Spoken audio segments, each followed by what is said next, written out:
C'est certainement l'œuvre majeure de cette exposition au musée du papier d'Angoulême. Un panneau mural en céramique réalisé au XVIIe siècle en Iran. Une œuvre importante qui témoigne de la vie des élites de ce pays à cette époque. Une pièce unique qui jusqu'alors n'était visible qu'à Paris. C'est un prêt absolument exceptionnel. C'est une œuvre qui normalement ne quitte pas le parcours permanent du musée du Louvre et qui a demandé un soin absolument incroyable pour son transport et pour son réaccrochage ici.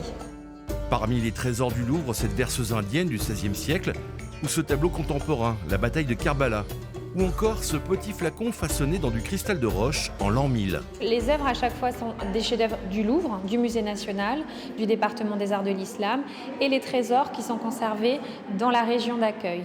Et pour Angoulême, la chance que nous avons, c'est qu'il y a un fonds important d'art relatif au Maghreb et la moitié des œuvres de l'exposition sortent en fait des réserves du musée d'Angoulême. Dans les collections du musée d'Angoulême, on retrouve des broderies, un Coran ou un plateau à thé du 19e siècle.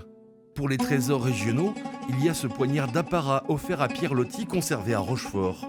Le lien avec le musée du papier est mis en évidence grâce à certaines œuvres comme ce manuscrit, Les merveilles de la création. Qui est un manuscrit égyptien du XVIe siècle, de 1564, qui reprend en fait les travaux d'un poète persan.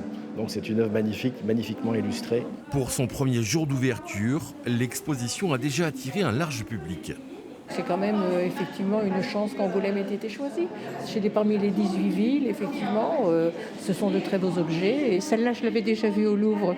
Et je trouve que c'est formidable qu'elle soit à Angoulême.